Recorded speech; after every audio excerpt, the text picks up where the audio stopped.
Hello and welcome to another episode of Virtual Legality. I'm your host, Richard Hoeg, managing member of the Hoeg Law business law firm, and today we have an update to a video that we put out only 6 or 7 hours ago. And in that video, we discussed the president's plan to issue an executive order to regulate the social media enterprises on the internet. Your Twitters, your YouTubes, your Facebooks, your Instagrams. And we looked at this in-depthly. We looked at it for more than 40 minutes. We talked about the problems that were put forth in this draft executive order, including some, in my opinion, complete misreadings of what the actual statutory authority says. And one of the things that I said in that video was, this is a draft version of the executive order. If there are substantive changes in the final version, I will update those as a pinned comment to the original video, which I have done. I have put that up in a pinned comment to the original video. You can go check that out right now if you don't want to listen to this video and hear maybe a little bit of extra commentary on the changes that I identified. But because they were substantive enough and because they changed what really was my primary issue with the way the original draft version of the executive order was organized, I wanted to flag it for those of you that are only going to watch these in video form. A lot of you watch the videos. I am very appreciative of it and never check the comments, and I can't blame you. There's a whole lot of wackiness going on in the comments, and I often forget to check comments, even pinned comments, in the videos that I watch as well. So because there are significant changes that were really promulgated under the changes in this final version of the executive order, I wanted to go through them with you just a little bit. Now, if you haven't seen a red line before, don't panic. This is what I do every day. So what I've done is I've taken the original draft version that we reviewed this morning. I have run it through one of the programs that my law firm has to compare it to the final version. Changed a little bit of the formatting between what we can spot on the internet and elsewhere, and it gives us the ability to see specifically what was altered. Now, we're not going to go through every bit of this. I don't want to bore you to tears. And if you already watched that previous video, I think you've got a good handle for what the president and the executive branch in general is trying to achieve here. And if you haven't watched that video, some of this might not make sense because I'm going to tie it into my earlier commentary. So you might want to check out that video first as well. But we're just going to walk through this. The early section, as we talked about, is really just the politics here. It's the why. Why are we doing this? And you see this big batch of blue here. That is actually just this big batch of red that they moved up. They just wanted to highlight that they think Twitter is un-American and anti-democratic. They wanted that a little bit further up in the executive order. It was a little too far down, could get lost. You don't want that.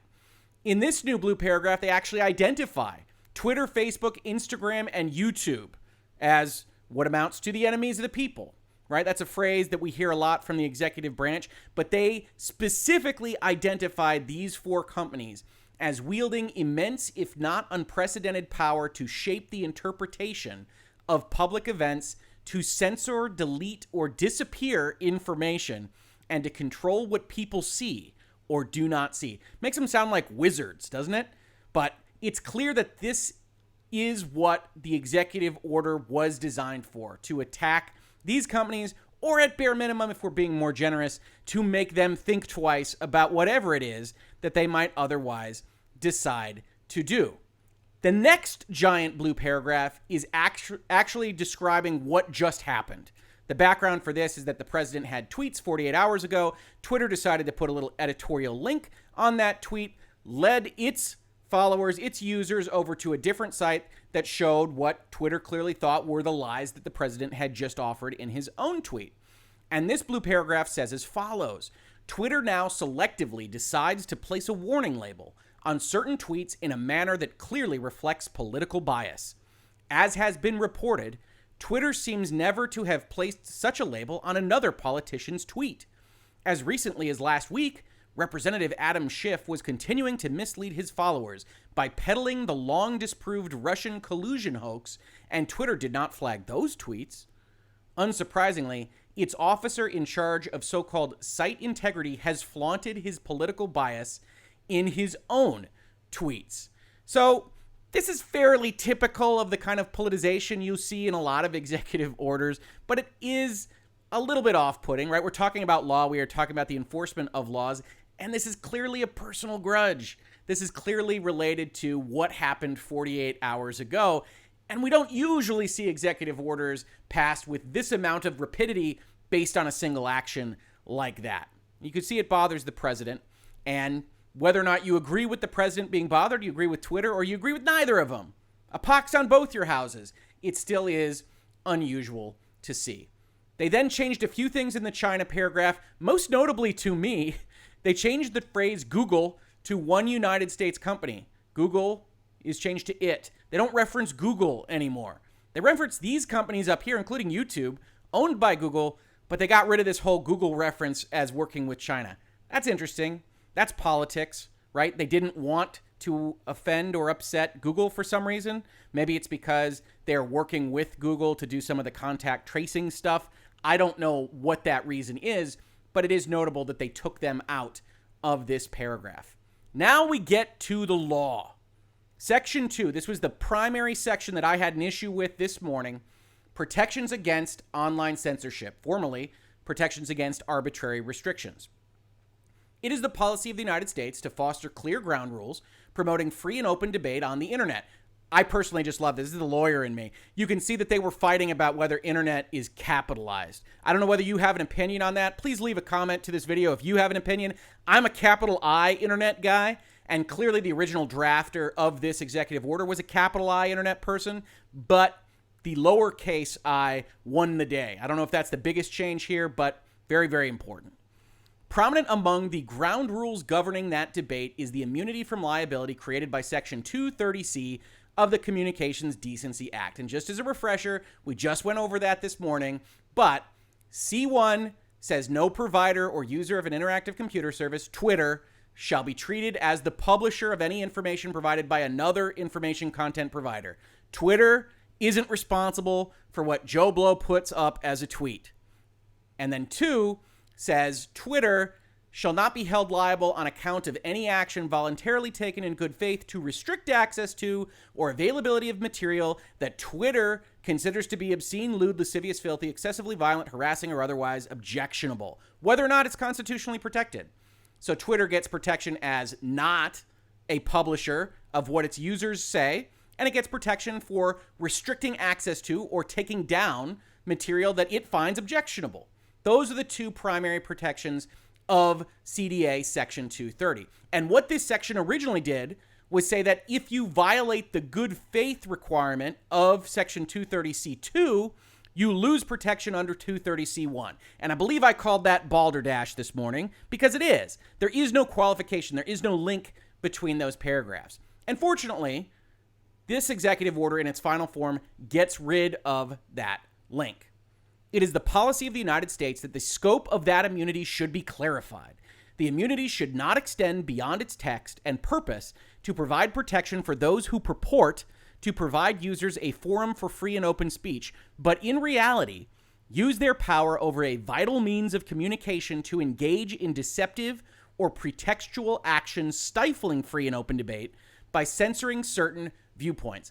The philosophy here, this is new language, right? The philosophy here goes back to the other sections that we looked at this morning and that mostly remain the same in this final version, that there is something deceptive about Twitter and YouTube and Facebook and Instagram saying, oh yes, it is a core precept of our company that we believe in the freedom of speech, the freedom of expression. It's a humanitarian-based ideal, and also we're going to do X, Y, or Z to certain politics. That's the notion here. You don't have to agree with it. That's the notion that is being put forth by this executive order.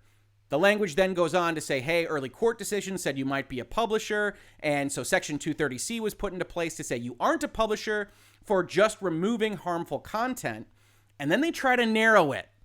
They say, in particular, Congress sought to provide protections for online platforms that attempted to protect minors from harmful content and intended to ensure that such providers would not be discouraged from taking down harmful material. The provision was also intended to further the express vision of the internet of Congress that the internet is a forum for a true diversity of political discourse.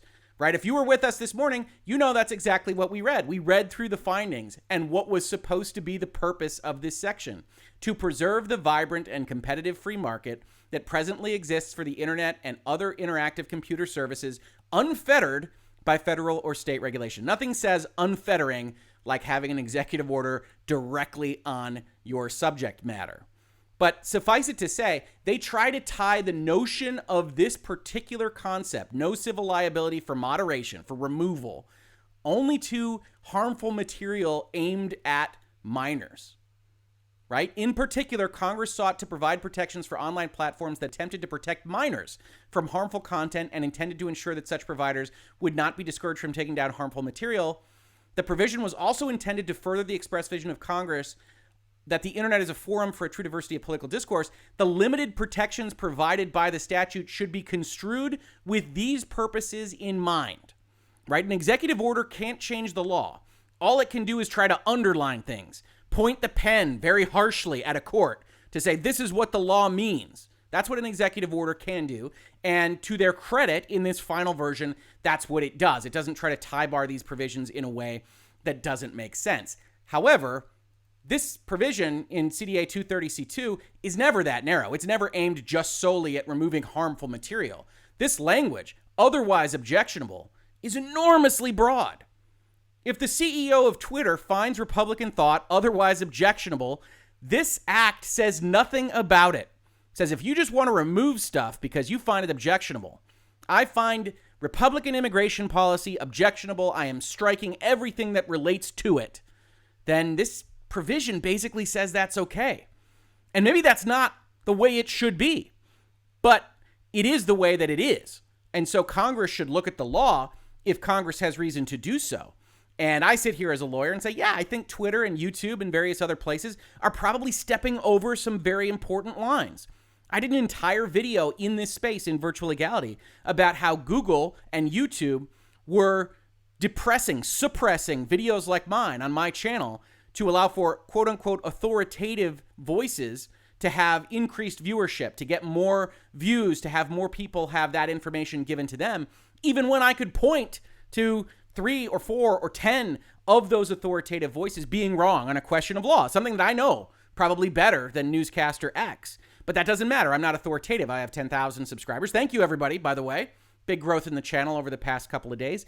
But I'm not CNN. I'm not Fox News. I'm not even Vox. I'm not anybody like that. And so YouTube says, nope, we don't want to hear you so much. And I don't think that's a great way for these platforms to behave. But I also don't think that that necessarily means that they should just be liable for that behavior. But this executive order says maybe they should be. The main thrust of this is in this next paragraph, and we're going to have to read through some blue and red. In particular, Section C2 expressly addresses protections from civil liability and specifies that an interactive computer service provider, Twitter, may not be liable on account of its decision in good faith to restrict access to content that it considers to be obscene, lewd, lascivious, filthy, excessively violent, harassing, or otherwise objectionable. It is the policy of the United States to ensure that, to the maximum extent permissible under the law, this provision is not distorted to provide liability protection for online platforms that, far from acting in good faith to remove objectionable content, note the base that is stolen there, they are establishing that this isn't good faith, what they are describing, without a court or anybody else interpreting it for them, instead engage in deceptive or pretextual actions, often contrary to their stated terms of service, to stifle viewpoints with which they disagree. This executive order, this particular section of this executive order, is now aimed solely at, we think you are doing things to stifle viewpoints with which you disagree, and if you do that, we don't believe that you are acting in good faith, this orange language right here, and if you aren't acting in good faith, you shouldn't get access to this protection from liability. And you or I might not agree with that. You or I might think that's too broad of a reading of what good faith is, and that the law actually suggests that that's almost the opposite of what should be happening here with this broad, otherwise objectionable language. But they have actually put forth an interpretation that doesn't violate every fiber of my legal being as being just flatly wrong and outside the bounds of what the statute is. So I have to give credit for that. Somebody in White House counsel said we can't go out with that. This is stupid. I watched Virtual Legality this morning, and Rick Rick has a point.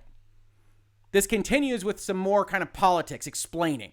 Section 230 was not intended to allow a handful of companies to grow into titans, controlling vital avenues for our national discourse under the guise of promoting open forums for debate, and then to provide those behemoths. You always got to look out when you start using titans and behemoths in an executive order. Blanket immunity when they use their power to censor content and silence viewpoints that they dislike. When an interactive computer service provider, Twitter, removes or restricts access to content and its actions do not meet the criteria of that subparagraph, good faith, it is engaged in editorial conduct. And then all this stuff that links it to Section C1 goes away, and they finish with, it is the policy of the United States that such a provider should properly lose the limited liability shield of C2A and be exposed to liability like any traditional editor and publisher that is not an online provider. You or I don't have to agree with how they have interpreted what good faith is. But ultimately, this is the kind of thing that an executive order should be doing. It takes this language, it says, this is how we read it, this is how we think the Department of Justice should read it, the things that are within our ambit in the executive branch, this is how we will read it, and that's what we're going to do. And if you want to challenge it, you can sue us, and they will. There will be lawsuits on all of this because it's an easy lawsuit and executive orders are hard to back up on these kinds of things. But it's within the rough authority that they have to try to interpret these things and see what happens. They then make some changes to what they're actually asking for the Attorney General and some other groups to do. They make it 60 days instead of 30 days. And then they do this. They ask for these groups and the FCC to clarify the interaction between subparagraphs C1 and C2 of Section 230, in particular, to clarify and determine the circumstances under which a provider of an interactive computer service, Twitter, that restricts access to content in a manner not specifically protected by subparagraph C2A may also not be able to claim protection under subparagraph C1, which merely states that a provider shall not be treated as a publisher or speaker for making third-party content available and does not address the provider's responsibility for its own editorial decisions. So this is a bit mischievous, if we are being generous. So we already talked about the fact that they were aimed at combining these two sections in a way that, in my view, was illegal. They ditched that. Some lawyer got in some other lawyer's ear and said, we can't do that. But they said, we can tell the Attorney General, the FCC, some other groups to say, okay, what if you're a repeat offender? If you just keep taking actions in bad faith, can we say that at some point you are no longer a provider of an interactive computer service? And you need to look at that. You need to potentially promulgate regulations around that.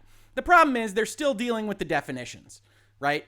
If you are an interactive computer service provider, it just means that you provide an information service system or access software that provides or enables computer access by multiple users. What you do with it doesn't really change that is what you are.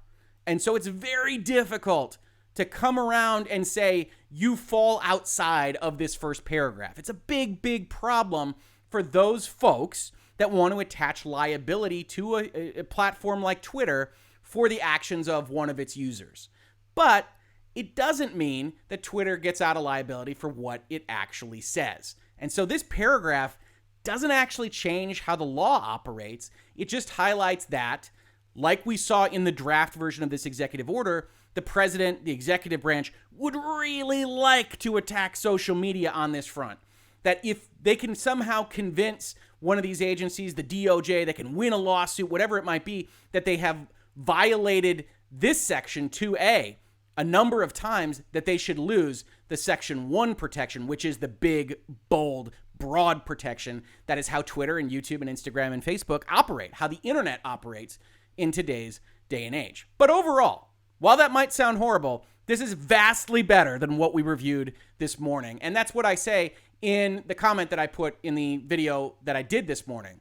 Say, most prominently, the biggest flaw in the draft version, the concept that 230C2 liability qualifies or ends 230C1 liability, has been removed from this final version. In its place, the order states that C2 protections were designed to allow platforms to remove harmful materials and that deceptive actions intended solely to stifle viewpoints should effectively be treated as bad faith.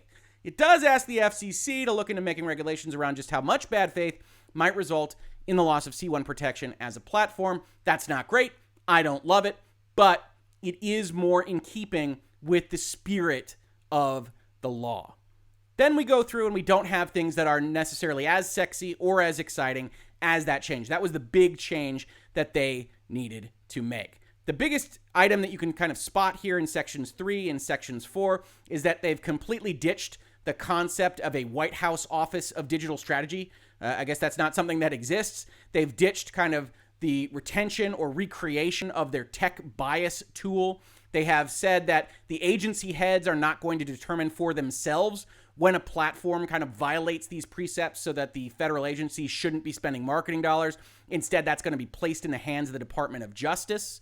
And then you get down a little bit further and they start asking for the Attorney General Working Group. This is the U.S. Attorney General working with various states' Attorney General to, one, they want them to promote model legislation for the adoption in states which are determined by this group to not protect consumers from unfair or deceptive practices by online platforms.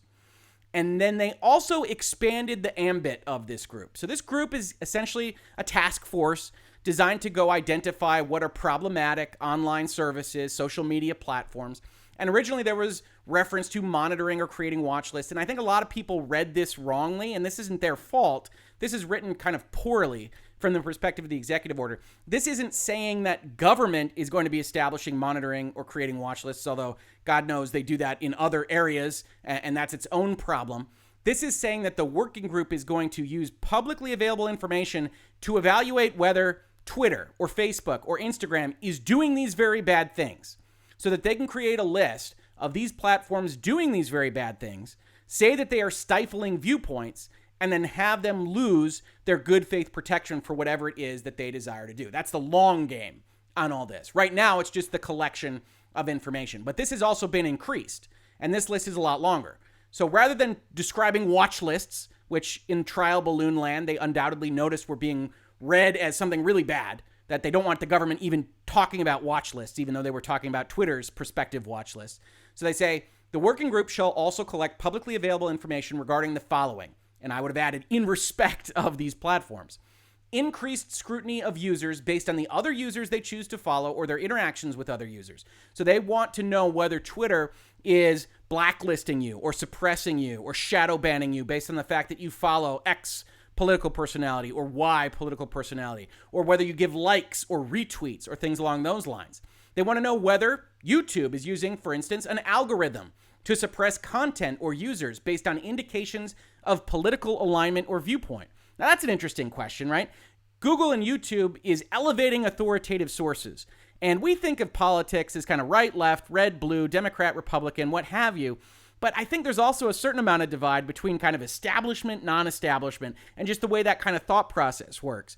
So if you're looking at something like this, does the fact that YouTube basically admitted to suppressing the Hoeg Law YouTube channel for 5 solid weeks about coronavirus-related topics, does that meet this kind of criteria? Is that a political question? I don't know the answer to that, but it's the kind of thing that you want to be worried about if you are worried about government overreach.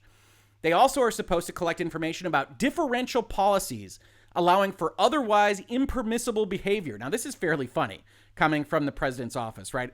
I don't have any specific feelings on President Trump's tweets, but I do note when I see them that they very often would seem to violate certain community guidelines that Twitter puts forth and that might get someone else banned or otherwise have their tweet restricted. So this particular item says we need to watch out for differential policies allowing for otherwise impermissible behavior. And you say, uh-oh, but they only mean to limit it to the Chinese. When committed by accounts associated with the Chinese Communist Party or other anti-democratic associations or governments. Okay. Number 4, reliance on third-party entities, including contractors, media organizations, and individuals with indicia of bias to review content. Now, this is a Facebook attack, right? We did an entire video on Facebook essentially collecting these fact checkers that had personal relationships to the stories that they were fact checking. We did it in the context of discussing whether or not coronavirus escaped from a Wuhan laboratory. And the fact that Facebook had struck this one news article and then replaced it, and that the fact checkers had actually said they worked at this laboratory. And look, I don't have any idea the truthness or falsity of that, but neither did Facebook. And so I think the point of these kinds of things is if you're going to use fact checkers, you got to make sure that they are neutral. And again, this is all outside the bounds of CDA 230. This is all kind of just coming out of nowhere. This is just an information collection group, but it's all worth noting. Finally, they have acts that limit the ability of users with particular viewpoints to earn money on the platform compared with other users similarly situated.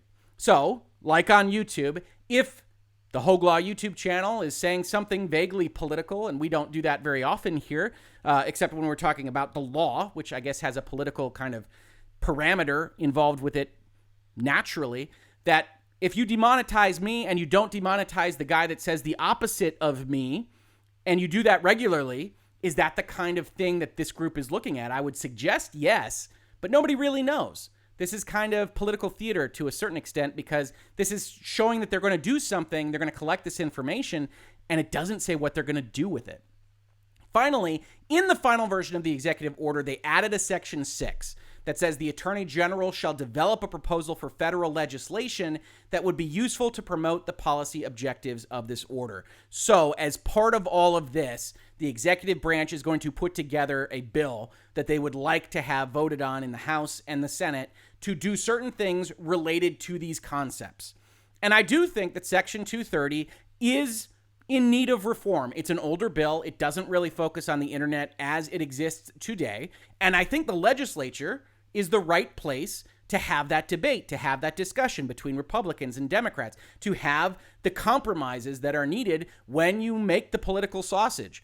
I don't think that's appropriate on an executive order basis, and I didn't certainly this morning when they were trying to change the law through an order of this type, but I don't really have a problem with the executive branch saying, hey, we'd like the legislation to look like this, and you hand it over to Nancy Pelosi or Mitch McConnell or whomever, and they work on trying to get a bill in that fashion made. And certainly, if that does happen, if that process does start, we'll be right here in Virtual Legality commenting on what it looks like, because this is very, very important stuff for how every corner of the internet operates. So if you followed me with 2 separate videos today, I very much appreciate it. I hope you enjoyed it. Please tell your friends we're here. Like, share, subscribe, hit bells, do whatever it is that is necessary to get this information out there. I apologize if you think we doubled up a little bit. It's always very important to me in this space to make sure that I get the information as accurate as possible. And I didn't want anybody to just be running around with the earlier video saying this is the end state, that this is what the president signed. I think that earlier video is very important in terms of what the executive branch would like to be aimed at and understanding how they changed it over to what they have right now in the final version. And as a matter of fact, if you're at all interested in law and how contracts work and how negotiations work, that red line process that we just went through is very, very informative as to what that looks like. And if this was a contract, I would have done that for a client. I would have reviewed what the changes were. I would have offered my suggestions as to what to negotiate back. And you can begin to see what my day job looks like. And this is what I do every day. So I hope you found it informative. I hope you found it educational. If you watch this on YouTube, thank you so much for watching. And if you listen to it as a podcast, thank you so much for listening. And I will catch you on the very next episode of Virtual Legality. Virtual Legality is a YouTube video series with audio podcast versions presented as commentary and for education and entertainment purposes only. It does not constitute legal advice and does not create an attorney-client relationship. If you have legal questions about the topics discussed, please consult your own legal counsel.